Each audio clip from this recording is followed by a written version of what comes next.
Day in what will go down in history as the greatest demonstration for freedom in the history of our nation.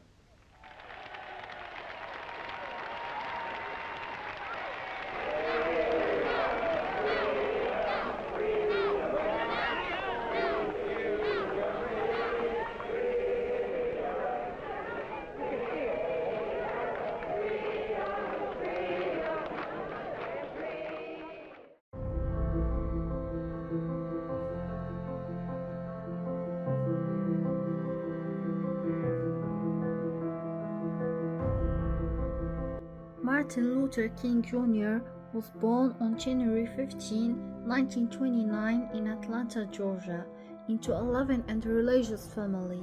His father, Reverend Martin Luther King Sr., was a Baptist minister, and his mother, Alberta Williams King, was a school teacher.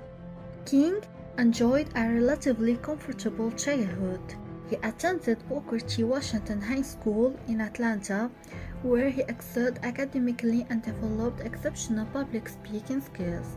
After high school, he enrolled in Morehouse College, a historically black college in Atlanta, majoring in sociology.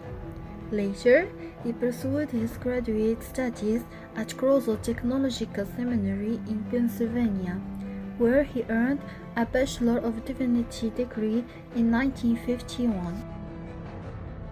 His time at Crozer exposed him to the principles of nonviolent resistance influenced by Mahatma Gandhi.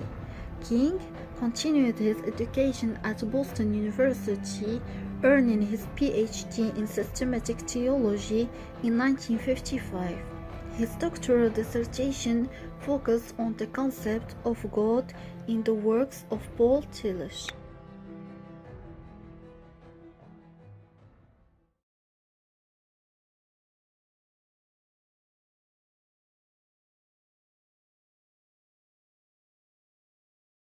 Martin Luther King Jr.'s life was marked by a series of arrests and imprisonment as a result of his activism in the civil rights movement. One of the most notable instances was his arrest in Birmingham, Alabama in 1963.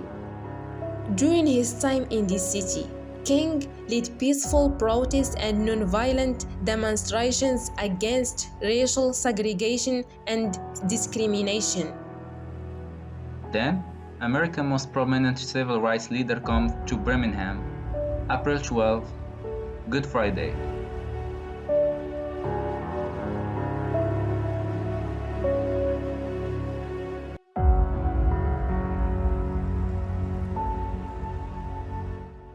Martin Luther King Jr. and Ralph Abernathy lead a march from the 60th Street Baptist Church.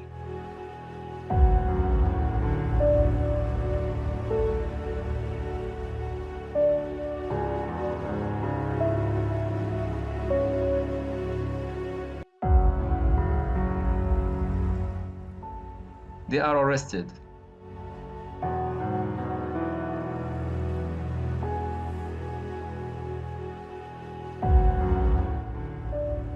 His arrest was a turning point in the civil rights struggle as he composed his famous letter from Birmingham jail during his confinement. This letter, written on scraps of paper and the margins of newspapers, eloquently defended the principle of nonviolent resistance and the urgency of the civil rights cause.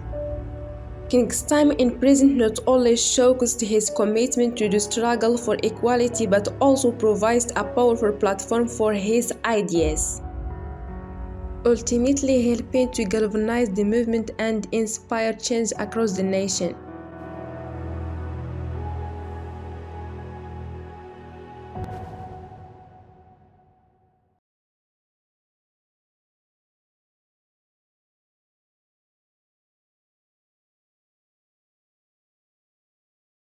The Civil Rights Movement, a pivotal social and political campaign in the United States during the mid-20th century, sought to dismantle racial segregation, discrimination, and systematic injustice, primarily targeting African Americans. Martin Luther King Jr., a central figure in this movement, championed nonviolent resistance and civil disobedience as the means to secure civil rights. Notable events such as the Montgomery Bars boycott, the Birmingham campaign, the March on Washington for Jobs and Freedom, where King delivered his iconic "I Have a Freedom" speech, and the Selma to Montgomery March, which led to the Voting Rights Act in 1965, marked significant milestone in the struggle for racial equality. Dr. King, how are things shaping up now for tomorrow? Things are shaping up beautifully. We have people coming in from all over the country. I suspect that we will have representatives from almost every state in the Union and naturally a large number of people from the state of Alabama. And we hope to see, and we plan to see, the greatest witness for freedom ever taken place, that has ever taken place on the steps of the capital of any state in the South. And this whole march adds drama to this total struggle.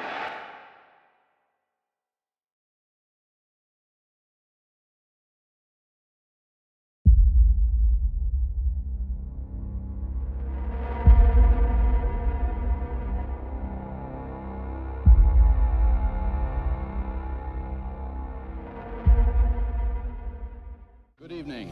The Reverend Dr. Martin Luther King, 39 years old and a Nobel Peace Prize winner, and the leader of the nonviolent civil rights movement in the United States, was assassinated in Memphis tonight. A sniper's bullet cut down Dr. King as he stood on a hotel balcony in Memphis.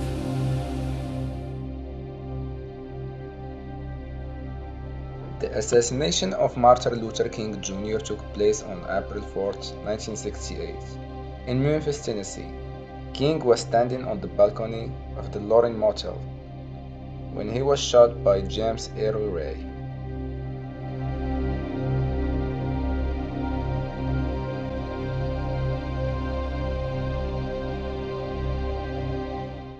James Earl Ray, the man who shot Dr. King, was a fugitive who had escaped from a Missouri state prison in 1967. He used a pseudonym to purchase the rifle he used in the assassination. After shooting Dr. King, he fled the scene and went on the run, eventually leading to an international manhunt. Ray was apprehended in London on June 8, 1968, and later returned to the United States to stand trial.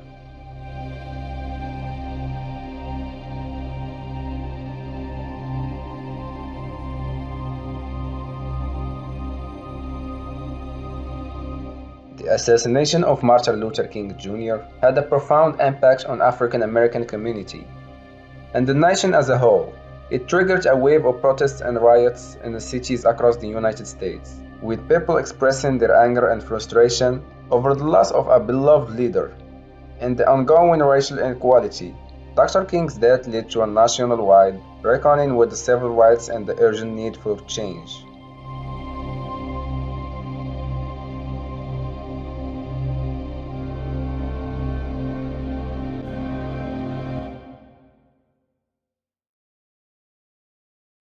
The day of Martin Luther King Jr.'s funeral, held at Ebenezer Baptist Church in Atlanta, was a day of mourning and reflection.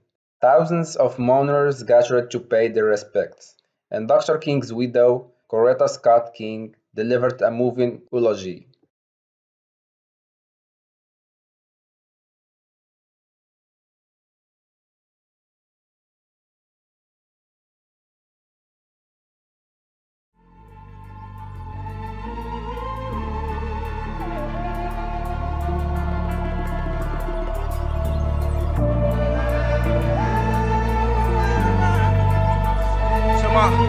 My homegirl, right, she fighting for Palestine because it's her people, and she said, "You have no idea how much this means to me.